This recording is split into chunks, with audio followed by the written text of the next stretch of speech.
सर्वस्य देवधारणो भूयासं शरीरं मे विदर्शनं चित्तामे मधुमत्तमा करुणाभ्यां भूरिविश्रुवं ब्रह्मणः कोशोऽधिमे खयामिहितः सुखं मे गोपाय తమ స్థానాల్లో నుంచి గురువుగారికి నమస్కరించుకోవాల్సిందిగా ప్రార్థన. ఎవరి స్థానాల్లో వాళ్ళు కూర్చోవలసిందిగా ప్రార్థన.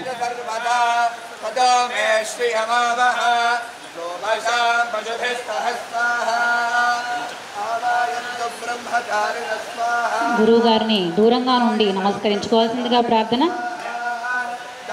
దయచేసి సంయమనం పాటించండి.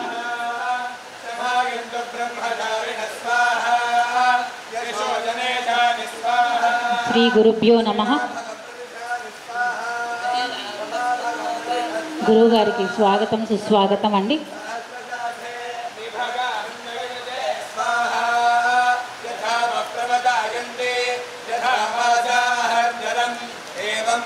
ब्रह्मचारिणः धाधरायन्तु सर्वतः स्वाहा. ॐ शान्तिः शान्तिः शान्तिः. श्रद्धयाग्निः समिध्यते श्रद्धया विन्दते हविः श्रद्धां भगस्य मूर्धनि वचसा वेदयामसि प्रियश्रद्धे ददतः प्रियश्रद्धे ददासतः.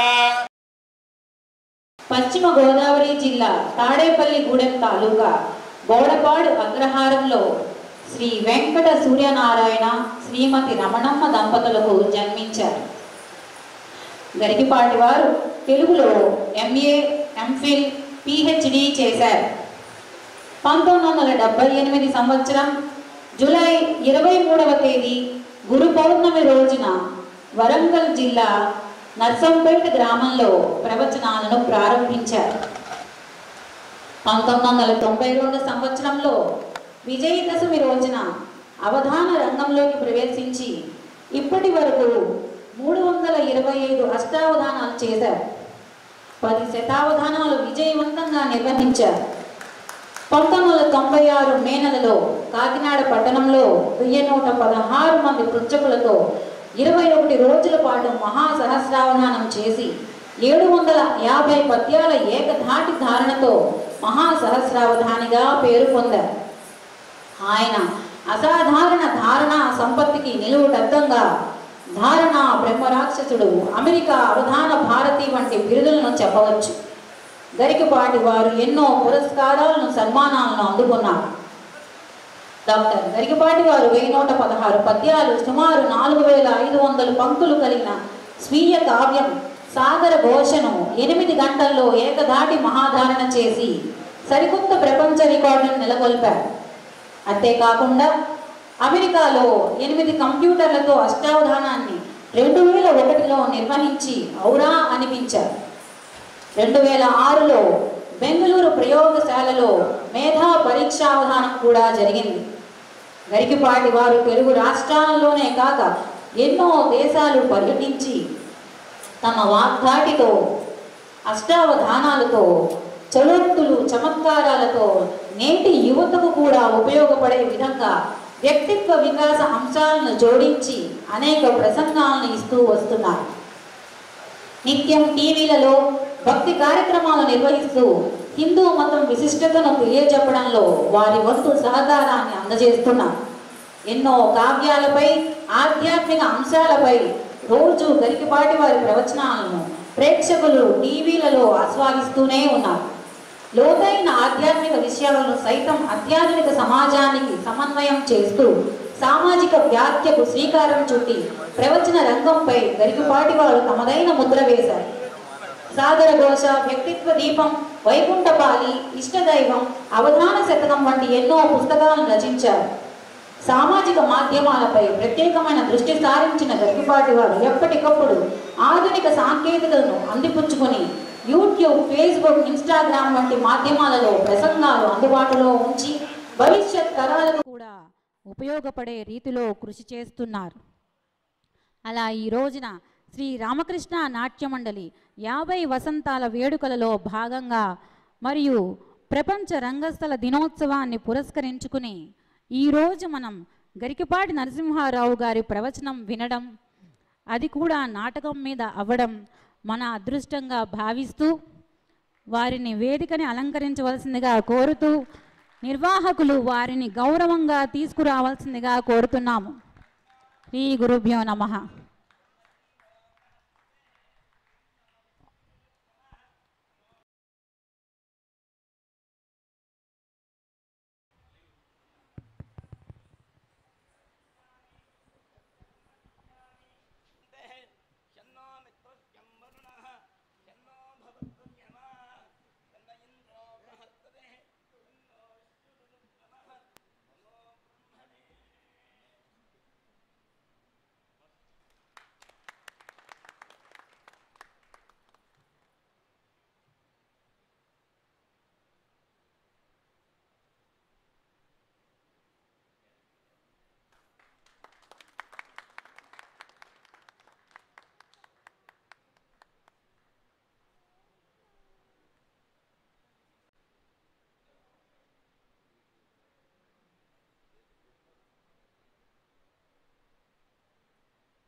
హైదరాబాద్ త్యాగరాజ కళాభవనంలో జరుగుతూ ఉన్న నవజీవితంలో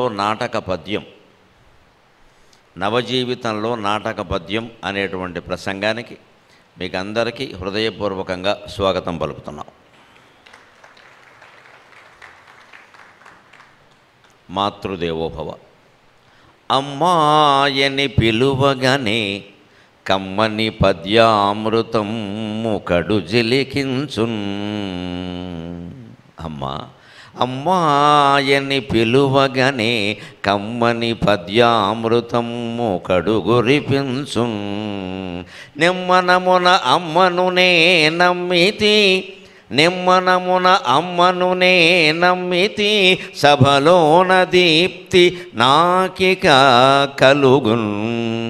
అమ్మాయని పిలువగనే కమ్మని పద్యామృతము కడుగురిపించున్.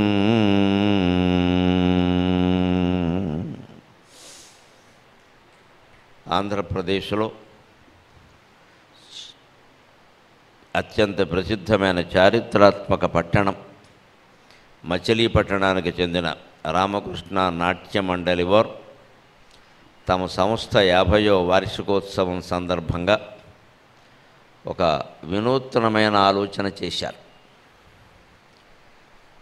సాధారణంగా నాటక సంస్థల వార్షికోత్సవాలంటే నా నాటకాల్లోంచి కొన్ని రంగాలు ప్రదర్శిస్తారు, కొన్ని అంకాలు, నటులకి సన్మానం చేస్తారు, మా బోటిగాళ్ళని ముఖ్య అతిథులుగా పిలుస్తారు, మా చేత వారికి ఓ శాలువా ఇప్పిస్తారు, ఓ జ్ఞాపిక ఇప్పిస్తారు, 4 ఫోటోలు తీసుకుంటారు, వెళతారు.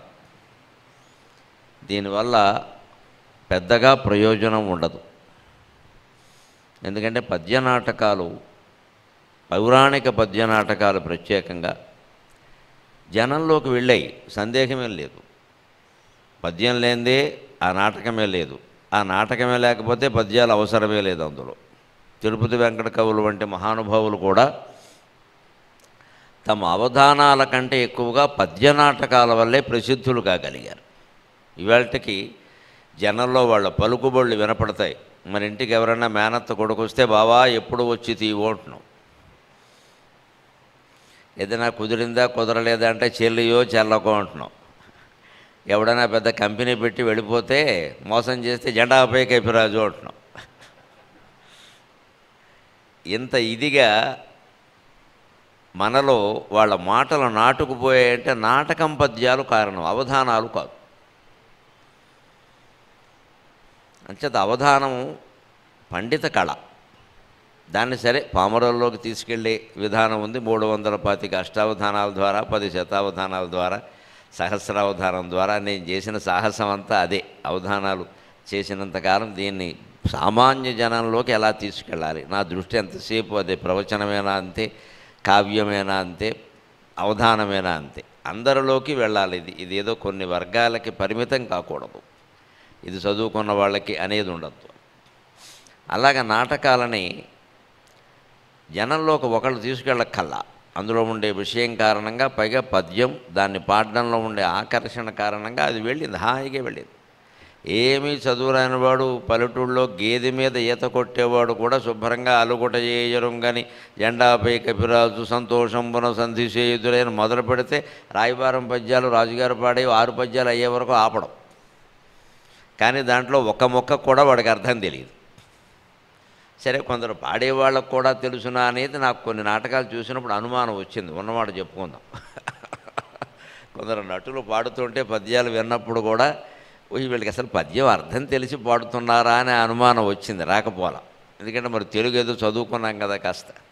పైగా నాకు నాటకాలు వేసిన అనుభవం ఉంది. ఇక్కడ మహానటులు చాలామంది ఉన్నారు, కానీ మనం అందులో కూడా అడుగు పెట్టాం. అతడు అన్నింటా రెట్ట వేసిన పెట్ట అని అందులో కూడా అడుగు పెట్టాను. నేను ఒక సంవత్సరం విశాఖపట్నంలో మా పెద్దన్నయ్య గారి ఇంట్లో ఉన్నాను, సుబ్బావధాని అని. అతనికి నాటకాలు బాగా అలవాటు. ఇండియన్ ఆయిల్ కార్పొరేషన్లో పనిచేసేవాడు, చేస్తూనే నాటకాలు వేసేవాడు. ఉన్న కృష్ణ పాత్ర 400 సార్లు నటించాడు, ఏకంగా 400 నాటకాలు. గయోపాఖ్యానంలోనూ కృష్ణుడే, కురుక్షేత్రంలోనూ కృష్ణుడే, ఇంకా ఏవో 2-3 నాటకాలు ఇలాగే వేసేవాడు. రామాంజన యుద్ధంలో రాముడు, ఇవన్నీ వేసేవాడు. ఆ సందర్భంలో నేను వాళ్ళ ఇంట్లో సుమారుగా ఓ సంవత్సరం ఏదో డిగ్రీ అయిపోయాక టైపు షార్ట్ హ్యాండ్ నేర్చుకోవడం అనేది అప్పుడు లెక్క, ఇప్పుడు కంప్యూటర్ నేర్చుకోవడం లాగా. పిట్టిమని షార్ట్ హ్యాండ్ నేర్చుకుంటూ ఏదో గీతలు గీసుకుంటూ ఉంటే, సరే ఓ పాత్ర కలిసి వస్తుంది కదా, ఓ కిరాయి కలిసి వస్తుందని కురుక్షేత్రం నాటకానికి నన్ను తీసుకెళ్ళాడు. నేను అందులో వికర్ణుడు వేశాను. 5 నాటకాలు వేశాక మానేశాను. కారణం ఏమిటంటే రాగం తీయలేక కాదు, పద్యం పాడలేక కాదు, మా అన్నయ్య మీద కోపము కాదు, ఆ డ్రెస్సు భరించలేక. వారేమో పెద్దవాళ్ళు కాబట్టి మా అన్నయ్య సొంతంగా డ్రెస్ కొనుక్కుని దాన్ని రాగానే మొత్తం 2 మంచాల మీద ఆరబెట్టేవాడు, ఎవరు కూర్చోవడానికి కూడా లేకుండా. ఇంకా అది ఆరే వరకు ఎవడు నరమానవుడు అక్కడికి రావడానికి వీల్లేదు. ఇంకా ఫ్యాన్ 5లో పెట్టేవాడు. ఇక అవన్నీ మరి వారు పెద్ద నటులు కాబట్టి వారికి బాగుంటాయి, మనకేముంటాయి ఇక్కడ. అందుకని మనకేమిటంటే డ్రామా కంపెనీ వాళ్ళు డ్రెస్ ఇచ్చేవాళ్ళు, దాని నిండా నల్లులు. అది పెద్ద మాయల పకీరు కప్పుకునే బురకాలా ఉండేది. మనమేమో ఎంత ఉంటాం, ఇప్పుడే ఇలా ఉన్నాం, ఇంకప్పుడు ఇలా ఉంటాం. 17 ఏళ్ళు 18 ఏళ్ళ వయసులో ఏముంటాం, ఇంత బొత్తిగా చూపుడు వేలు కదా చిటికిన వేలులాగా. ఈ మనిషికి ఇంత బురకా కప్పేస్తే ముందు ఒక్కబోతకి నాకు మాట వచ్చేది కాదు. ఆ పైన వెక్కనుడు పద్యం వేసి అభిజాతత్వము కల్వుజాన అని మొదలెట్టగానే మావాడు ఎదురుగా కూర్చునేవాడు. మాకు మా అన్నయ్య అంటే మా నాన్నగారు కదా, మా నాన్నగారి మీద ఉండే భయం అంతా వీడి మీద ఉంది, మా పెద్ద అన్నయ్య మీద. ఇతను కృష్ణుడేసి అక్కడ కూర్చునేవాడు, నేను ఈ చివర కూర్చునేవాడిని. వికర్ణుడు అంటే ధృతరాష్ట్రుడు పక్కన కూర్చుంటాడు. ఇక్కడి నుంచి ఆయన చూసేసరికి ఆ ఉన్న పద్యం కూడా వచ్చేది కాదు. ఇంటికి వెళ్ళాకేమో అది సరిగ్గా అందుకోలేదు, నువ్వు శృతి కలవలేదన్నాడు. ఏదో కలవలేదు పోన్లేని అవన్నీ పెద్ద ఇబ్బంది పెట్టలేదు. కానీ అసలు ఇంత ఈ డ్రామా కంపెనీ డ్రెస్ వేసుకుని ఇంత యాతన పడి విశాఖపట్నం నుంచి ఇచ్చాపురం, పలాస, ఏదో ఒరిస్సా సరిహద్దుల్లో ఉంటాయి అవన్నీ, అక్కడికి వెళ్ళి ఇవన్నీ వెయ్యాలా అని ఒక 5 నాటకాలు అయ్యాక పైగా డబ్బులు కూడా ఏమి ఇవ్వలేదు, ఉన్నమాట చెబుతున్నాను. ఎందుకని చెప్పి మానేశాను. అన్నీ కలిసి వస్తాయి, డబ్బులు ఇవ్వలేదని మానేశానంటే బాగుండదు కదా, ఏదో చెప్పాలి. అలా మొత్తం మీద ఒక 5 నాటకాల్లో వికర్ణుడు ఒకటి, సహదేవుడు ఒకటి వేసిన అనుభవం నాకుంది. దాని మీద నాకు అనిపించింది ఏమిటంటే కాస్త తెలుగు ఎంఏ, ఎంఫిల్, పిహెచ్డీ అన్నీ తెలుగే కావడం వల్ల ఎవరైనా ఎప్పుడైనా నాటకం పద్యాల మీద మాట్లాడే అవకాశం వస్తే కాస్త జీవితానికి ఉపయోగపడేటువంటి పద్యాలు ఎన్ని ఉన్నాయో చెప్పాలి అని నేను అనుకున్నాను. అది అనుకోకుండా శ్రవణ్ కుమార్ గారికి, వారి తండ్రి గారికి, వారి బంధువులందరికీ ఆ సంకల్పం కలిగి నన్ను సంప్రదించి నాటకం ఉత్సవం చేస్తున్నామండి మా కళాసమితి, నాటక పద్యం మీదే మాట్లాడితే బాగుంటుంది అంటే, ఊరికే నాటకంలో రసం అంటే రసమయంగా చాలా పద్యాలు ఉన్నాయి, కానీ అవన్నీ మనకి జీవితంలో నిత్య జీవితంలో ఉపయోగపడవు. ఊరికే పాడుకోవడానికి, వినడానికి, ఆనందించడానికి బాగుంటాయి. కళకి ఎప్పుడు 2 ప్రయోజనాలు ఉంటాయి. ఒకటి ఆనందం, 2 ఉపదేశం. నన్ను అడిగితే ఆనందం కంటే ఉపదేశమే ప్రధానం. ఇప్పుడు నిన్న తెలంగాణ పర్యాటక శాఖ మంత్రి మాట మీరు వినుంటారు, పత్రికల్లో వచ్చింది వేళ. సమాజంలో జీవన విలువలన్నీ విధ్వంసమైపోవడానికి కారణం ఏమిటంటే కళలు లేకుండా పోయాయి అన్నాడు ఆయన. మంత్రి చెప్పిన మాట వేళ పత్రికలో వచ్చింది, చూశాను. జీవిత విలువలు ఎందుకు విధ్వంసమయ్యాయి? తల్లిని కొడుకు చంపేయడం ఏమిటి? తండ్రిని కొడుకు చంపేయడం ఏమిటి? తాగుబోతామని, తిరుగుబోతామని ఏదైనా కానీ. ఇక రకరకాలు, భార్యను భర్త చంపేసి, భర్తను భార్య చంపేసి, అందులో కూడా కిరాతకంగా, పరమక్రూరంగా భయంకరమైనవన్నీ జరుగుతున్నాయి. తాతగారిని మనవడు 72 కత్తిపోట్లు పొడిచాడు తాతగారిని. వాడు మళ్ళీ మామూలు వాడు కాదు, బీటెక్ చదివిన మనవడు, అమెరికాలో చదివాడు. ఇది సమాజంలో పరిస్థితి. ఇక బెట్టింగులు, జూదాలు, హత్యలు, ఆత్మహత్యలు, ఈ సైబర్ మోసాలు, వీటికి లెక్కే లేదు. నేను ఎక్కడ ఏ ఊరు ప్రవచనం చెప్పడానికి వెళ్ళినా పోలీసులు అక్కడ ఉంటే కనుక నాకు చెబుతున్న మాట ఏమిటంటే, ఏదో జనం ఎక్కువగా వస్తే రక్షక భటులు వస్తారు కదా. మొన్న కర్నూలులో ఉపన్యాసం అయితే పంచాంగం శాస్త్రీయత అని మాట్లాడితే 3000 మంది జనం వచ్చారు. ఆ తర్వాత మర్నాడు నంద్యాలలో జరిగింది రామనామ మహిమ అని, దాని మీద ప్రసంగం జరిగింది. అక్కడేదో రామనామ సంకీర్తన యజ్ఞం చేశారు. రామనామ మహిమ అని మాట్లాడితే అసలు 7,000, 8,000, 10,000 లెక్కలేదు. నేల ఈన్నట్టు వచ్చారు జనం. వాళ్ళందరినీ రక్షణ చేయడం కోసం పోలీసులు వచ్చారు. సరే, నేను ఊరికే వాళ్ళు కనిపించగానే పాపం మీరు చాలా శ్రమ పడుతున్నారండి అంటే, లేదు సార్ మేము ఇంకా శ్రమ పడతాం, ఒక్క మాట చెప్పండి మీరు ప్రవచనంలో భాగంగా అన్నారు. ఏమిటంటే, విపరీతంగా సైబర్ నేరాలు జరుగుతున్నాయండి, బెట్టింగ్ జూదాలకు పాల్పడుతున్నారు, వీటి గురించి చెప్పండి సార్ అన్నారు. మేము పరిష్కరించలేకపోతున్నాం, మాకు ఏదో ఒక కాగితం ఇస్తారు, నేను ఇంత మోసపోయానని 60 లక్షలు మోసపోయాక ఇస్తాడు. ఈ ఎన్నెన్ని పరిష్కరిస్తామండి మేము, ఎక్కడ చేస్తాం, కాస్త వీటిని గురించి చెబుతూ ఉండండి, మీ మాట యువతరం వింటున్నారు కదా అన్నారు. అంటే సమాజంలో పరిస్థితి చూడండి. ఒక చక్కని పద్యం ద్వారా ఒక నటుడు నటిస్తూ పాడుతూ ఉంటే పొందేటువంటి ఆనందాన్ని ఈవేళ యువకుడు లేదా యువతి కూడా సైబర్ నేరాల ద్వారా, బెట్టింగ్ జోదాల ద్వారా పొందుతున్నారు. అది సమాజం పరిస్థితి. ఎప్పుడు ఈ జోదాలు పాల్గొనే వాళ్ళు మీరు గమనించండి, కోడిపందాలైనా ఏదైనా సరే అదొక కిక్కు, అంతకంటే ఉంది. అదొక ఉత్తేజం, కాసేపు ఏదో గెలిచాను యా అంటాడు అంతే, తర్వాత మళ్ళీ ఓడిపోగా డూ అంటాడు, అయిపోయా. ఇప్పుడు ఎంత ఇది, పాల పొంగు కంటే ఎక్కువ కదా ఇది. కెరటం పొంగుతుంది, మళ్ళీ పడుతుంది. ఈ మాత్రం కిక్కు మనం పద్యం ద్వారా అందించలేమా, ప్రవచనం ద్వారా అందించలేమా, అవధానం ద్వారా అందించలేమా? కళలన్నీ నాశనమైపోయాయి అంటే నాకు అర్థం కావట్లా. అంచేతన కళలు యువతరంలోకి బాగా దూసుకుని వెళ్ళాల్సిన అవసరం చాలా ఉంది. ఉండాలి అంటే వాళ్ళకేం ఉపయోగపడుతుందో ఆ విషయం ఆ కళలో ఉండాలి. ఊరికే చూడడం లేదు. ఏం చూడమంటారు? సత్యహరిశ్చంద్ర నాటకాన్ని మా చిన్నతనంలోనే చూసి ఒకందుకు సంతోషించేవాళ్ళం, ఒకందుకు బాధపడేవాళ్ళం. ఎందుకంటే హరిశ్చంద్ర పాత్రధారి వేదిక ఎక్కగానే 5:30 అనేవాడు. ఎందుకు? భక్తయోగ పదన్యాసి వారణాసి అని అందుకోవాలి కదా. అందుకోసం హార్మోనిస్ట్ 5:30 అనేవాడు. అంతకుముందు తెర వెనకాల ఈయన 3:30 మేము చూసాం. ఇంకా మాకు హరిశ్చంద్రుడి మీద గౌరవం ఏముంటుంది? ఇప్పుడు పాత్రధారణ కాదు, అక్కడ పాత్రకో విలువ ఉంది కదా. పైకి వెళ్ళి ఆయన 5:30 ఏమంటే నేను వెనకాల నుంచి వ్యాఖ్యానించాను, వీడు 3:30 వేసాడు, ఎక్కడికి వెళ్ళి 5:30 ఏమంటున్నాడు. మధ్యలో తూలి పడిపోవడం చూసాం, తూలి పడిపోవడం. అయినా సరే జనం చప్పట్లు కొట్టి ఏలేయడం, మళ్ళీ పాడమంటాం. అంటే నాటకాలు ఏ దేశకి వెళ్ళిపోయాయి? ఒక పాత్ర ప్రభావం నటించిన వాడి మీదే లేకపోతే చూసేవాళ్ళ మీద ఏముంటుంది? ఇది మనం గంభీరంగా ఆలోచించాలి. కళ కోసం, సినిమా కోసం, నాటకం కోసం ఈ పనికిమాలిన మాటలు పాశ్చాత్య దేశాల వాళ్ళు మాట్లాడతారు తప్ప గంగా నది కాశీలో పుట్టిన భారతీయుడు ఎవరో మాట్లాడండి ఈ మాట. కళ కోసం కాదండి, కళ మనుషుల కోసం. సినిమా కోసం కాదండి, సినిమా వినోదం కోసం కాదండి, సినిమా వ్యాపారం కోసం కాదండి, సినిమా మనుషుల జీవితాన్ని బాగు చేయడం కోసం.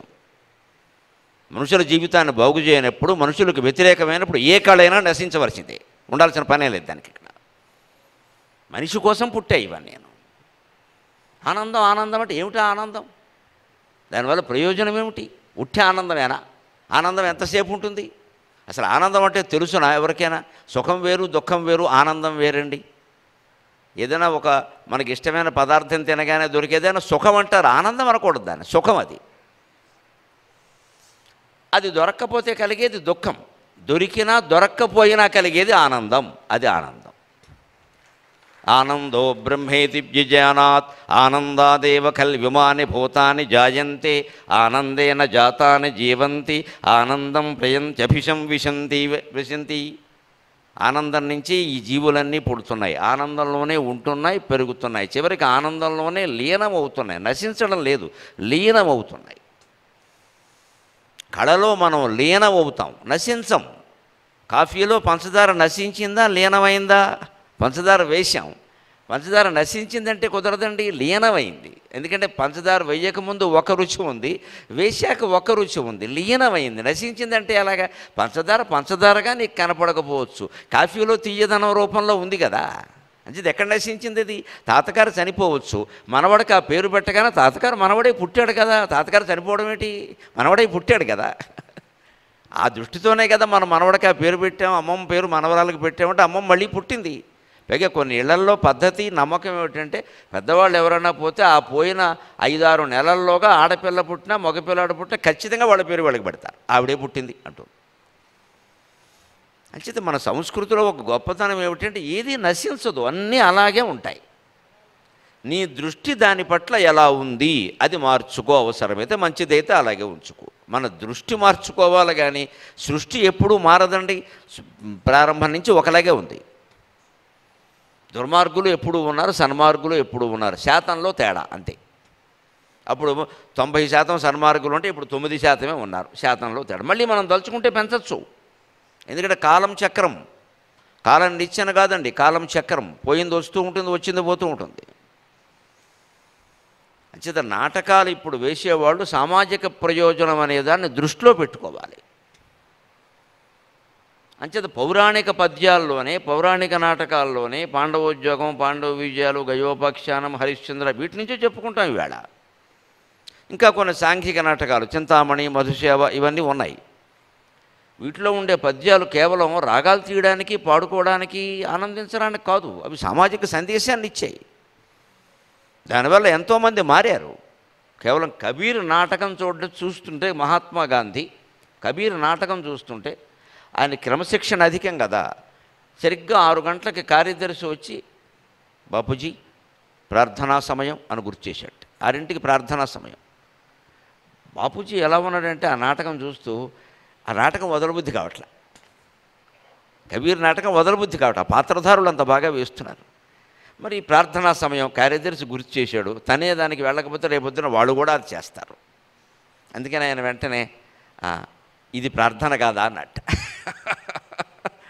ఇది ప్రార్థన కాదా అన్నట్టు. అది ఒక కళ ప్రయోజనం, అది దైవ ప్రార్థన. ఇది ప్రార్థన కాదా అంటే ఇంకా ఆయనేం మాట్లాడాలి అంటే, నాకు ఇది ప్రార్థనలాగే ఉంది, ప్రార్థనప్పుడు నా మనస్సు లగ్నమైందో లేదో నేను చెప్పలేను, ఈ నాటకం చూస్తుంటే లగ్నం అవుతుంది నా మనస్సు ఆ కబీర్ మీద, అతను రాముడి మీద. అంతకంటే ఏమిటి, మనం విడిగా కూర్చొని ధ్యానం చేస్తే మాత్రం రాముడు కనపడతాడా? ఇక్కడ ఒక పాత్ర రూపంలో రాముడు కనపడుతున్నాడు, కబీర్ కనపడుతున్నాడు, చాలే అన్నట్టే. అంత గొప్ప ప్రయోజనం ఉంది నాటకానికి. సినిమాకి అంతే, సినిమాకి అంతే. శంకరాభరణం అనే ఒక్క సినిమా ప్రతి ఇంగ్లీష్ మీడియం పాఠశాలలో సైతం సంగీతం నేర్పేలా చేసింది. ఇంగ్లీష్ మీడియం పాఠశాలలో సంగీతం నేర్పారు. అన్నమయ్య సినిమా, అందులో ఉండేటువంటి పాటలు ఎంతోమందిని మార్చాయి మనుషుల్ని. ప్రతివాడు కారులో పెడుతూ అన్నమయ్య పాటలే వినేవాడు. ఎన్నో సినిమాలు ఉన్నాయి, ఇలాగా ఎన్నో నాటకాలు ఉన్నాయి. కాకపోతే వేసే నటుడికి చిత్తశుద్ధి ఉండి కేవలం ఇదేదో నేను పేరు తెచ్చుకోవడం, ఇంతకు ముందు వాళ్ళకంటే బాగా వేశామని రావడం అది కాదు. మనకి ఎంత పేరు వచ్చినా మనకంటే పేరు తెచ్చుకునేవాడు ఇంకొకడు వస్తాడు ఖచ్చితంగా. పతనాంత సముచ్చరయా, ఎంత శిఖరాగ్ర స్థాయిలో మనం ఉన్నా అతను మించేవాడు, అతనికంటే ఘనుడు ఆచంట మల్లన్నా ఇంకోడు వస్తాడు. మనం సవినయంగా పక్కకి తప్పుకోవాలి, అందుకు సిద్ధంగా ఉండాలి. ఎందుకంటే మనం ఒక కళాకారుడుగా గొప్పవాడుగా ఉన్నప్పుడే మనకంటే గొప్పవాళ్ళు రావాలని కోరుకోవాలి నిజంగాను. ఎందుకంటే అప్పుడు మనం తప్పుకోవచ్చు హాయిగా. లేకపోతే 80 ఏళ్ళు వచ్చినా వీడినే వేయమంటూ ఉంటాడు, వీడు దగ్గుతూ ఉంటాడు, తుమ్ముతూ ఉంటాడు, స్టేజీ మీద పడిపోతాడు, ఏమేస్తాడు వీడు తలకాయే. అలాగని మన కొడుకును తయారు చేయడం కాదు, నిజంగా కొడుకు తయారైతే మంచిదే, బలవంతంగా చేయక్కర్లేదు. ఇక్కడ ఎవరో శిష్యులు ఉంటారు, వాళ్ళు బాగా వేస్తారు, వాళ్ళని ప్రోత్సహించడమే. అబ్బాయికి అప్పగిస్తున్నాం, ఆయనకు అప్పగించామని ఇంకా నేను వేయట్లేదంటే విశ్రాంతి తీసుకుంటాడు. ఈ మొత్తం జీవితంలో ప్రవృత్తి నివృత్తి రెండింటినీ కూడా నాటకం ద్వారా మనం నేర్చుకోవచ్చు.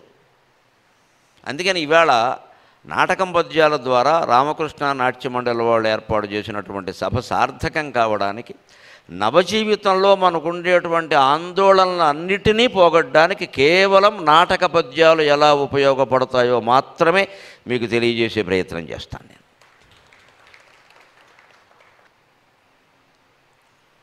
ఈవేళ సంసారాల పరిస్థితి మీరు గమనించండి.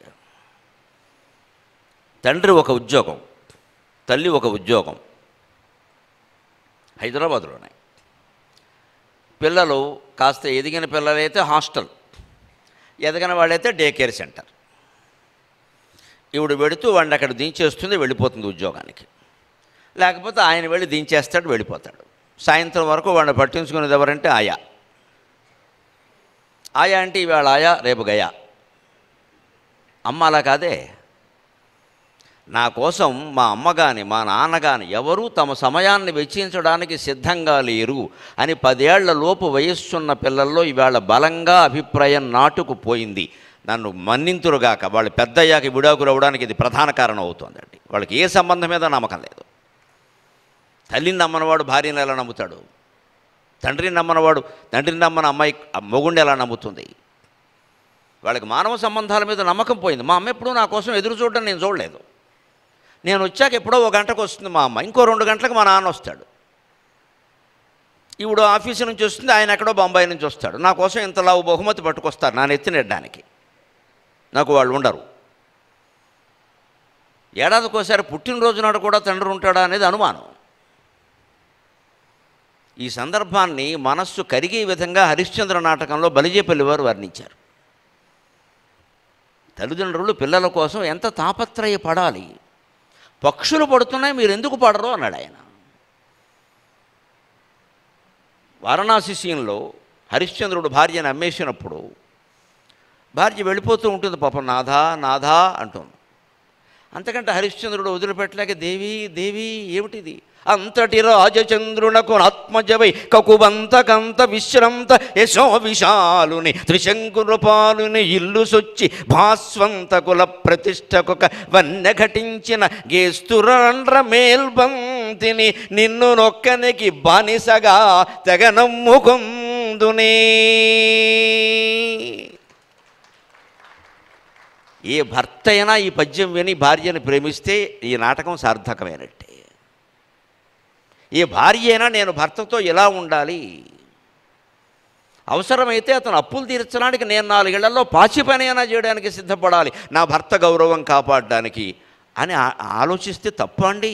అది బానిసత్వమా? అది బానిసత్వమా? మొగుడు బాకీ పెళ్ళాం బాకీ మొగుడు తీర్చకపోతే పక్కింటి వాళ్ళు తీరుస్తారా?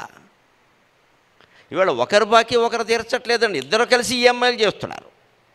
వీరు ఈఎంఐ, వారు ఈఎంఐ. ఈఎంఐ అంటే ఎవడు మాసికం వాడే పెట్టుకోవడం ప్రతి నెల. ఈఎంఐ ఎవడి మయం మాసికం ఇంట్లో పెట్టుకోవడమే ఈఎంఐ. నేను అందుకే చాలా ఘాటుగా చెప్పాను దాని మీద. ఈఎంఐ చేస్తున్నామంటే మన తదిన మనం పెట్టుకోవడమే.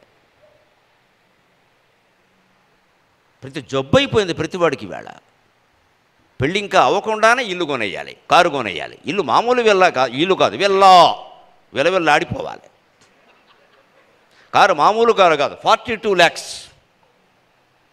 10 yearsలో అయిపోవాలి. ఈఎంఐ ఎంత ఉంటుందో తెలుసు. 42 లక్షల కారు కొంటే మీరు 10 ఏళ్ళు పెడితే కారుకు 10 ఏళ్ల కంటే ఎవరు 30 ఏళ్ళు ఎవడో ఇవ్వడెక్కడ. ఈఎంఐ ఎంత ఉంటుందో తెలుసు. ఎక్కడి నుంచి కడతావు? మధ్యలో ఉద్యోగం పోతుంది. ఈ భావన పెద్దవాళ్ళకి పెద్ద అయిన తర్వాత యువత యువకుల్లో ఎందుకు ఏర్పడుతుందంటే చిన్నప్పుడు కూడా వాళ్ళని నిర్లక్ష్యం చేసిన తల్లిదండ్రులను చూశారు వాళ్ళు. అసలు తల్లిదండ్రులు ఒకరి కోసం ఒకరు బతకడాన్ని ఇప్పుడు పిల్లలు చూడడం లేదు. ఎవరి దారి వారే అన్నట్టుగానే చూస్తున్నారు. ఎవరికి వారే యమునా తీరే. అమ్మ దారి అమ్మది, నాన్న దారి నాన్న. కాబట్టి రేపు పెద్దయ్యాక మన దారి కూడా మంది. బట్ పడిపోయింది బలంగా. ఇంక తర్వాత పెద్ద అయిన తర్వాత పిల్లలు తల్లిదండ్రులను చూడటం లేదండి. మా బోటుకన్నా పట్టుకుని కాస్త తల్లిదండ్రులను బాగా చూడమని చెప్పండి. ఇది దాని కోచింగ్ సెంటరా? 4 ఏళ్ల పిల్లాడు నీకు భారమై వాడిని హాస్టల్లో బారేయడం తప్పు కానప్పుడు తల్లి ఓ తండ్రి నీకు వాడికి 40 ఏళ్ళు వచ్చాక నిన్ను ఓల్డేజ్ హోమ్లో బారేస్తే తప్పే ఉందయ్యా. నువ్వు చేసిందే వాడు చేశాడు. చిన్న పిల్లాడు నీకు భారం అయ్యాడు, ముసలిదానివి నువ్వు వాడికి భారం అయ్యావు. నా పిల్లల కోసం నేను ఏదైనా మానేస్తాను అన్న తల్లి తండ్రి ఉంటే మళ్ళీ ప్రాచీన భారతదేశాన్ని మనం చూడగలుగుతాం. మనం ఆశించేది అది, మనం ఆశించేది అది. ఇది దురాశ కాదు, త్వరలో నెరవేరబోయే ఆశ. పాపం పండుతోంది, పాపం పండుతోంది. కాలం చక్రం మళ్ళీ ఉమ్మడి కుటుంబాలు వస్తాయి. మళ్ళీ హిందూ సంప్రదాయం ప్రతిదీ నిలబడుతుంది ఖచ్చితంగా. అనుమానమే లేదు, ఆ విషయం అనుమానమే లేదు. గరికపాటి నరసింహారావు నడుపుతున్న యూట్యూబ్ ఛానల్కి 23 లక్షల మంది సబ్స్క్రైబర్స్ ఉండడమే దానికి కారణం. ఖచ్చితంగా వస్తుంది, ఖచ్చితంగా వస్తుంది. 2.3 త్వరలో 3కి వెళ్ళిపోతుంది, అనుమానం లేదు. అందులో మేము సర్వే చేసాం, మా వాళ్ళు నాకు తెలియకుండా చేశారు. అందులో 70% ఎవరంటే 20 to 40. మా యూట్యూబ్ ఛానల్ చూస్తున్న వాళ్ళు 70% ఎవరంటే 20 నుంచి 40 ఏళ్ల వయస్సు లోపు వాళ్ళు సర్వే చేశారు. అందున మహిళలు ఎక్కువ ఉన్నారు. మళ్ళీ భారతీయ సంప్రదాయాలని, హిందూ సంప్రదాయాల్ని కోరుకుంటున్న యువతరం కాదమ్మా, యువతులు కూడా తయారవుతున్నారు. శుభవార్త, అనుమానమే లేదు అందులో. యువతులు కూడా తయారవుతున్నారు. విజయవాడలో ఒక పాఠశాల ఉంది, కనకదుర్గాదేవి దేవాలయం వారి ఆధ్వర్యంలో నడుస్తోంది. 105 మంది కన్యలు ఉంటారు అందులో, 105 మంది.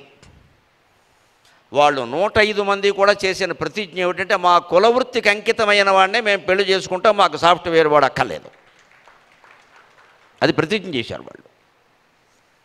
మేము ఏ కులానికి చెందిన వాళ్ళమో మా కులవృత్తి చేసేవాడినే మేము పెళ్లి చేసుకుంటాం, మాకు డబ్బు ముఖ్యం కాదు.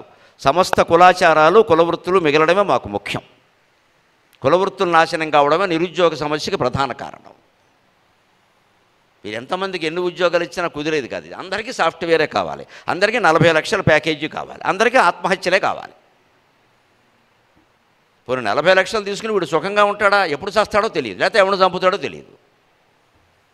దానికి పరిష్కారం ఇది. భార్యను తప్పనిసరి అమ్ముకోవలసి వస్తే అది కూడా ఆవిడ సలహా మేరకు.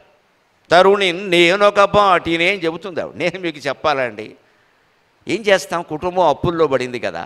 ఇంత చేస్తే అవి వాళ్ళు చేసిన అప్పులుగా పొరపాటునిచ్చిన మాట కోసం హరిశ్చంద్రుడు భార్యను అమ్ముకుని పిల్లాన్ని అమ్మేసి తనని తానే అమ్మేసుకుని అంత త్యాగం చేశాడు. అంటే మనం ఒళ్ళు కొవ్వెక్కి చేస్తున్న అప్పులకి ఎన్ని అమ్మేస్తే సరిపోతుంది? మనం ఎవరికీ మాట ఇవ్వలేదు, మనం ఒళ్ళు కొవ్వెక్కి చేసుకున్నాం. ఈ ఒళ్ళు కొవ్వెక్కడాన్ని ఇప్పుడు ఆధునికంగా ఓకే అంటారు. ఓకే అంటే ఒళ్ళు కొవ్వెక్కిందని అర్థం. ఎందుకంటే సైబర్ నొక్కగానే ఓకే, మెసేజ్ రాగానే ఓకే, ఇదే ఒళ్ళు కొవ్వెక్కడం. అంతటి రాజచంద్రునకు ఆత్మజవై వాళ్ళ తండ్రి గారి పేరు చెప్పాడు. ఆడవాళ్ళు సంతోషిస్తారు పుట్టింటి పేరు చెబితే. అంతటి మహారాజు ఇంట్లో పుట్టి కకుబంతకంత విశ్రాంత యశో విశాలుని త్రిశంకు రూపాలుని ఇల్లు సొచ్చి. నా తండ్రి ఎంతటి వాడు, త్రిశంకు మహారాజు. ఆయన ఇంట్లో ప్రవేశించావు. ద్రౌపదీదేవిలాగా నీ పుట్టిల్లు గొప్పది, అత్తారిల్లు అంతకంటే గొప్పది. నీకేమిటి ఈ స్థితి? నా కర్మ కాకపోతే. భాస్వంత కుల ప్రతిష్టకొక వన్య ఘటించిన గేస్తురాండ్రమేల్బంతివి. ప్రకాశాలకెల్లా ప్రకాశమానుడై సమస్త గ్రహాలని ప్రకాశింపజేస్తున్న సూర్యుని వంశానికి మంచి పేరు తీసుకొచ్చావు ఇల్లాలా. అటువంటి నిన్ను బానిసగా తెగ నమ్ముకొందునే. ఒకడికి ఎవరికో బానిసగా అమ్ముకోవలసి వస్తుంది. నా కర్మకి నేనేం చెప్పను, అందుకు నువ్వు సిద్ధపడుతున్నావు, నేను సిద్ధపడాల్సి వస్తుంది. ఈ బాధపడ్డ ఉంది. ఇది భార్యాభర్తల మధ్యలో అన్యోన్యం. మనం పాచి పనులు చేశామా, ప్రధానమంత్రి పని చేసామా, అది పెద్ద విషయం కాదు. ఏ పని చేసామని కాదు, తప్పుడు పని ఏం చేయలేదుగా. పాచి పని తప్పు పని ఏం కాదు కదండి. పాచి పని చేయడం తప్పుడు పని ఏం కాదు కదా. కష్టపడ్డా పని చేసుకున్నాం, ఏమైంది అది. అప్పుడు ఆవిడ వియోగంతో వెళ్ళిపోతూ ఉంటే, పాపం నాథ కష్టాలు ఎప్పుడు ఇలాగే ఉంటాయా? అప్పుడప్పుడు సూర్యుడిని రాహువు కమ్మేస్తాడు, మబ్బులు కమ్మేస్తాయి, మబ్బులు విడిపోయిన తర్వాత సూర్యకాంతి అని. ఇది ఒక భార్య మాట్లాడిన మాట అంటే భర్తతో. ఇవాళ మనం ఈ పద్యం చెబితే ఒళ్ళు జలధరిస్తుంది అందరికీ. ఎందుకంటే ఇవాళ డబ్బులు లేకపోతే భార్య ఉండదు, భర్త ఉండడు. నమశివాయ, వెంటనే బంధం కట్ ఆఫ్. నాకు తెలిసిన ఒక కేసు చెబుతున్నాను. నా దగ్గర కౌన్సిలింగ్ అని పంపించారు. నేను ఇంకా ఆ సెంటర్ పెట్టలేదని చెప్పాను. నేను నా బతుకు ప్రవచనాలు చాలా మళ్ళీ కౌన్సిలింగ్ ఎందుకన్నాను. ఎందుకు కొంచెం దూరపు తెలుసున్న వాళ్ళ అబ్బాయి చచ్చిపోయేలా ఉన్నాడండి. మీరు ఏదైనా 4 మాట యూట్యూబ్లో వినండి అమ్మా, నేను ప్రత్యేకం చెప్పేది ఏమిటి ఇక్కడ. ఏమిటి కేసు అంటే వాడికి 5-6 ఏళ్ళు ప్రయత్నించిన ఉద్యోగం రాలా. ఉద్యోగం వచ్చే వరకు పెళ్లి చేసుకొని కూర్చున్నాడు. అది మంచిదే, పర్వాలేదు. వచ్చింది 46 లక్షల ప్యాకేజీ, 46 lakhs అంటే సుమారుగా 4 లక్షలు పడింది నెలకి. పెళ్లి చేసుకున్నాడు. వెంటనే వెళ్ళా కొనేశాడు. వెంటనే నేను చెప్పినట్టే 40 లక్షల కారు కొనేశాడు. ముందు అసలు ఈ కారు ఇలా ఉండగా వాడికి ఒక బండి కొన్నాడు. బండి 22 లక్షలు. వీడిల్లు బంగారంగా. అది 2 ఎట్ల బండా ఇంకేమన్నా? బండి 22 లక్షలట. అంత బండి ఉంటుందా నాకు తెలియదు. నా బతుకు అంత విషయాలు తెలియదు. 22 లక్షల బండి. ఎందుకంటే పెళ్ళా ముందు పోజు దాని మీద నుంచుని ఇలా ఉండి ఇలా అని అనాలి. దానికోసం 22 లక్షలు. వీడు ఏమనాలి? వీడు బతుకు, వీడు బీటెక్ ఎందుకు? వీడికి ఏం తెలివి ఉంది అసలు? భర్త ఎలా ఉన్నా సరే ప్రేమించేదాన్ని భార్య అంటారా? ఎలా ఉంటేనే ప్రేమిస్తానంటే అది భార్య అంటారా? దాన్ని భార్యనా భర్తేనా? ఈ షరతులు ఏమిటండి? ఇలా ఉండాలి, ఇంత ప్యాకేజ్ ఉండాలి, అదేమిటి? ఏం ఉండదు. వాడు మంచివాడే ఉంటాడు, వాడు సహృదయుడు ఉంటాడు. ఎట్టి పరిస్థితుల్లో జీవితాంతం నీకు అంకితమే ఉంటాడు, ప్రేమించాల్సిందే. ఆర్థికమైన షరతులు ఇవాళ పెత్తనం చేస్తున్నాయి. దయచేసి గమనించండి. ఈ పరిస్థితి పోవాలంటే హరిశ్చంద్ర నాటకం వాడలా ప్రదర్శితం కావాలి. కనీసం కొంతలో కొంత ఒకప్పుడు ఈ దేశం ఇలా ఉండేదా అని ఆలోచిస్తారు. అప్పుడు ఆవిడ వియోగానికి బాధపడుతూ ఉంటే హరిశ్చంద్రుడు అంటాడు, కలికి రెక్కలు రాని పిల్లలను సాకన్, కలికి రెక్కలు రాని పిల్లలను సాకన్, గూటిలో నుంచి మేతలకై పోతొక చెంత పెంటి ఒక చెంతన్ బార, కలికి రెక్కలు రాని పిల్లలను సాకన్, గూటిలో నుంచి పోతొక మేతలకై పోతొక చెంత పెంటి ఒక చెంతన్ బార, ఈలోన పిల్లల పామే గ్రసించునో వలల పాలంజిక్కునో పుల్గులు, ఈలోన పిల్లల పామే గ్రసించునో వలల పాలంజిక్కునో పుల్గులు, ఈ ఇలలో ప్రాణులకు వియోగమొగుచో ఎవ్వారికెవ్వారలో కలికి ఎవ్వారికెవ్వారలో. ఎంత దయ కలిగించే పద్యం అండి! ఏమా బలిజేపల్లి, ఏమా మహానుభావుడు, ఏమా రచన! కలికి అది చాలా గొప్ప మాట. తెలుగు భాషలోంచి వీళ్ళ జారిపోయిన మాట. వారానికోసారి భార్యని కలికి అంటే ఖచ్చితంగా ప్రేమిస్తారు. అనండి, కలికి అనండి, ఊరికి కెలికి అనకండి. కలికి అంటే 60 ఏళ్ళు వచ్చినా సరే 40 ఏళ్ళ ఆవిళ్ళ కనిపించే స్త్రీ, దానికి అర్థం అది. ఆ మాట వాళ్ళు చాలా ఆనందిస్తారు. కలికి అంటే అర్థం 60 ఏళ్ళు వచ్చినా సరే. కొంతమంది ఉంటారండి అలాగ. వాళ్ళ శరీర సౌష్ఠవం, వాళ్ళ ఆరోగ్యం, అసలు కళ్ళల్లో కాంతి అపూర్వంగా ఉంటుంది. అది నల్లగా ఉన్నారా ఎర్రగా ఉన్నారా అది సమస్య కాదు. కళ్ళల్లో కాంతి, అది యవ్వనపు మిసమిసలు కళ్ళల్లో కనపడతాయి. వాళ్ళు 60 ఏళ్ళు వచ్చినా 65 ఏళ్ళు వచ్చినా జుట్టు నెరిసిపోయినా మెరిసిపోతూ ఉంటారు. వీళ్ళు బంగారంగా. నమస్కారం. వాళ్ళని చూడడం అదృష్టం అంతే. మహాలక్ష్మి వాళ్ళని కలికి అంటారు. అందరికీ నువ్వు వాడడానికి వీలేదు. ఎక్కడ నువ్వు పెద్ద ఊపకాయ ఉన్నా కలికి అంటే కుదరదు ఎక్కడ. అందుకే దేనికి వాడాలి కలికి? అది పద్యం దాంతో మొదలెట్టాడు బలిజేపల్లి. కలికి అది ఒక్క మాట చంద్రమతిని, మా ఆయనకి నేను ఇంకా కలికిలే కనపడుతున్నాను. ఏది ఓ పక్క ఆవిడ వయస్సు పెద్దది, ఆ పైన వదిలేయండి. ఇప్పుడు బానిస అయింది, పని మనిషి అయింది, భర్తృ వియోగంతో వెళ్ళిపోతోంది. ఆవిడను ఉత్సాహపరిచే సంబోధన ఇది. మా ఆయనకి నేను ఇంకా కలికిలే కనపడుతున్నాను, అమాయకుడు, నా మీద ప్రేమ పోలేదు. చాలు, ఈ ఒక్క మాట చాలు. అందుకని బలిజేపల్లి తెలివిగా ఆ పద్యంతో మొదలెట్టాడు. కలికి రెక్కలు రాని పిల్లలను సాకన్. పక్షులను చూసావు కదా, ఎన్నిసార్లు చూడలేదు మన రాజమందిరంలో పెంచుతుంటే పక్షుల్ని మన ఉద్యానవనంలో చూశాం కదా. ఆ రెక్కలు రాని పక్షుల పిల్లల్ని సాకడం కోసం గూట్లో పెట్టి గూటిలో నుంచి మేతలకై పోతొక చెంత పెంటి ఒక చెంతన్ బార, వాటికి ఏదో ఇంత తెచ్చి పెడదామని పోతు పెట్ట మగపెట్ట ఓ మూలకి వెళ్ళిపోతుంది, అది ఈశాన్యమే వెళ్ళిపోతుంది. పెంటి పావురం అంటే ఆడపావురం. పెంటి పోతు ఈ రెండు మాటలు భాషలో జారిపోయాయి. దొన్నపోతులు మిగిలే మన పాలిటికి. పోతు అంటే మగపెట్ట, దూడైనా అంతే. పెయ్య అంటే ఆడది. ఆవుకు దూడ పడితే కోడిదూడ పై దూడ అని అడుగుతారు. కోడిదూడ అంటే మగదూడ. అందుకని పోత ఒక చెంతనంటే మగపిట్ట ఒక చెంతకి వెళ్ళింది, ఓ ఈశాన్యం మూలకి వెళ్ళింది, అది వాస్తు చూసుకుంది పాపం. ఈ ఆడపిట్ట నైరుతి మూలకి వెళ్ళింది, రెండు ఈశాన్యం నైరుతి ఎదురెదురుగా ఉంటాయి. అదే ఇది ఇక్కడికి వెళ్ళింది. ఎందుకంటే పిల్లలకి ఏదో తెచ్చిపెట్టాలి, ఎందుకంటే వాళ్ళకి ఆహారం లేదు, ప్రభుత్వం వారు ఉచిత ఆహార పథకం లేదు, దాచుకుందుకు ఫ్రిడ్జ్ లేదు. ఇక మనుషులకు ఉచిత పథకాలు ఉంటాయి, పక్షులకు ఎందుకుంటే పక్షులకు ఓట్లు లేవు కదా, అందుకని వాటికి కూడా ఓట్లు ఉంటే పెడతారు. అందుకని ఈ రెండు చెరో దిక్కుకి వెళ్ళిపోతాయి. భాష గమనించండి, తలో దిక్కుకి అనకూడదు, ఇద్దరే ఉన్నప్పుడు చెరో దిక్కు అనాలి, ఎక్కువ మంది ఉంటే తలో దిక్కు అనాలి. అది తెలుగు భాష, అది తెలుగు భాష. మధ్యాహ్నం అన్నం తిన్నాక మా నాన్నగారు కాసేపు కళ్ళు మూసుకున్నారు అంటే అర్థం వేరు, మా నాన్నగారు కన్ను మూసారంటే అర్థం వేరు. కన్ను మూసారంటే ఇంక లేవడం. మరి ఇప్పుడు కళ్ళు మూసుకున్నారు, కళ్ళు మూసారులో ఉన్నది ఏకవచనం బహువచనమేగా.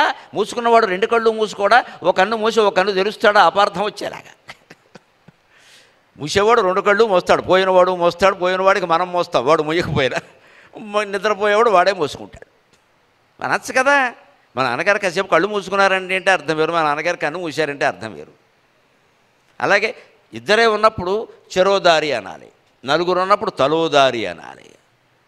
బిట్వీన్ అనడానికి యమాంగ్ అనడానికి తేడా లేదా ఇంగ్లీషులో? అలాగే అందుకని అదొక దారిని ఇదొక దారిని వెళ్ళిపోతే చివరికి పిల్లలకి ఎవరు దిక్కండి? ఈలోన పిల్లల పామే గ్రసించునో, ఈలోగా పిల్లల్ని పాము మింగేస్తుందేమో. ఎందుకంటే సరిగ్గా చెట్టు కింద త్వరలో పాము ఉంటుంది, చుట్టుపైన గోళ్లలో పిట్టలు ఉంటాయి. ఏమి భయంకరమైన పరిస్థితి. మన ఇళ్లల్లో మనకెక్కడైనా ఇంత అభద్రతాభావం ఉందా? ఏమి చెట్టుకు తప్పితే పిట్టలు గూళ్ళు ఎక్కడ పెడతాయి? అక్కడే పెడతాయి. కానీ ఆ చెట్టు కింద త్వరలోనే పాము ఉంటుంది. ఈ పిట్టలు వేటకెడతాయి, పాము వేటకి వెళ్ళదు, వెడితే ఎవరో చంపేస్తారు, కనపడతాయి. అందుకని అక్కడే నెమ్మదిగా కాండం మించి పాకి కొమ్మల మీదకి వచ్చి ఈ గూట్లో ఉండే పక్షి పిల్లల్ని తినేస్తుంది పాము. పిల్లల పామే గ్రసించునో, కింద నుంచి వచ్చే పాము తినేస్తుందో, లేకపోతే వలల పాలంజిక్కునో, ఇందులో వేటికైనా కొద్దిగా కాళ్ళు వచ్చి రానట్టుగా ఉంటే కింద ఎవరైనా వలపల్లి 4 నూకలు జల్లితే ఆశపడి కిందకు దూకుతాయేమో, చచ్చిపోతాయి. వలలో పడితే వాడు చంపేస్తాడు. ఈ పిల్లలు ఏమైపోతారో ఎవరికైనా తెలుసా? ఈ పక్షి పిల్లలు ఏమైపోతాయో పెంటి పక్షికి కానీ, పోతు పక్షికి కానీ, పెంటి పక్షికి కానీ తెలుసా? అవి దేవుడి మీద భారం వేసి వెళ్ళిపోతున్నాయా లేదా? ఈ ఇలలో ప్రాణులకు వియోగమగుచో కలికి ఎవ్వారికెవ్వారలో.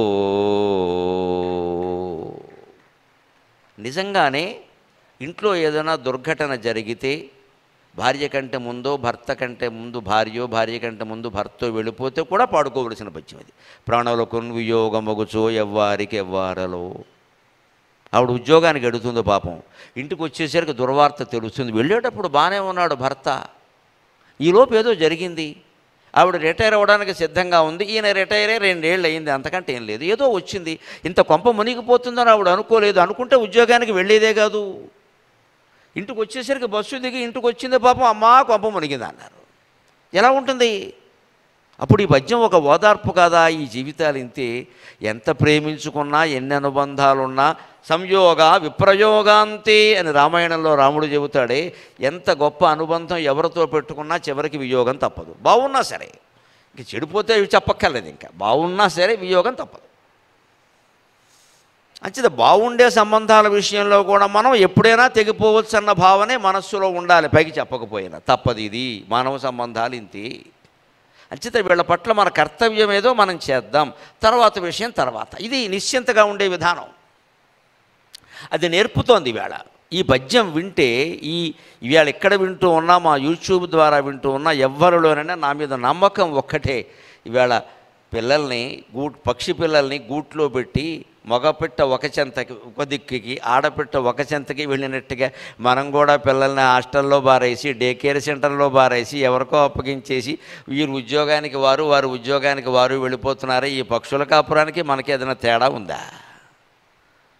ఆ తర్వాత పిల్లలు బాగా పెరగలేదు, వాళ్ళకి డబ్బులు కూడా కట్టాం, వాళ్ళేమో మోరల్ వాల్యూస్ నేర్పుతామన్నారు. మోరల్ వాల్యూస్ నేర్పితే రావమ్మా, తల్లిదండ్రులు అనుసరిస్తుంటే చూస్తుంటే వస్తాయి, నేర్పితే రావు అవి.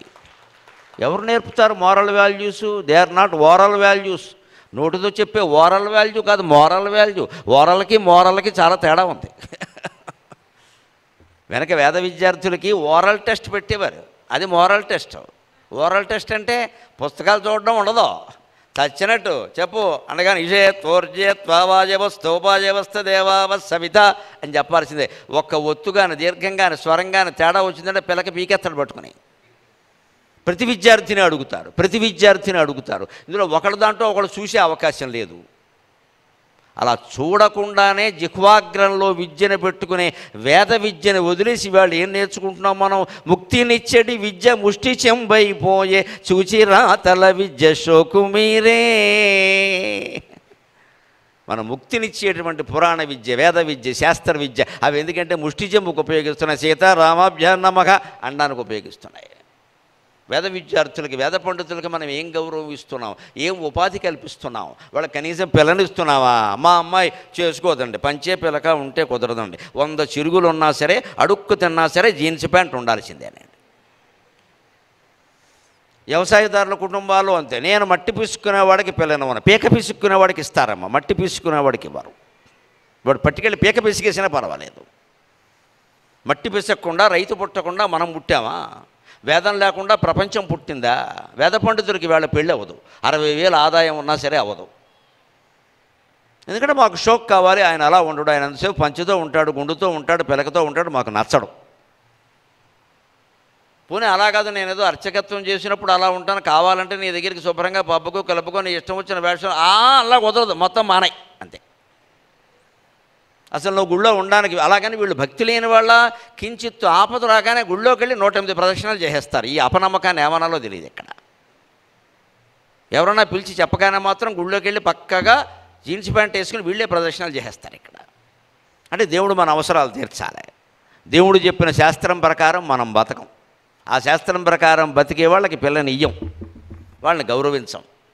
మనకి ఎంతసేపు డబ్బు డబ్బు డబ్బు డబ్బు. పోనీ ఈ డబ్బుతో ఏమైనా సుఖంగా ఉన్నావా? మొత్తం అడ్డగోలుగా సంపాదించిన డబ్బంతా ఆసుపత్రి పాలైంది. నమశివాయ. ఒక్క ఆందోళన రాగానే క్యాన్సర్ లాంటిది వచ్చింది, 4th స్టేజ్ అన్నాడు, అయిపోయింది అంతే. మొత్తం 5 అంతస్తుల బిల్డింగ్, 4 అంతస్తులు కట్టిన బిల్డింగ్ అంతా 4th స్టేజ్లో క్యాన్సిల్. ఆమె మొత్తం ఇచ్చేసి అయిపోయింది. వాడు బిల్డింగ్ కట్టుకున్నాడు. దీనికి పరిష్కారం ఈ పద్యం, ఇప్పుడు నాటకం పద్యం ఎంత గొప్పదో చూడండి. ఈ జీవితంలో కూడా తల్లిదండ్రులని పిల్లల్ని కలిపి ఉంచడానికి పనికొస్తుంది అది.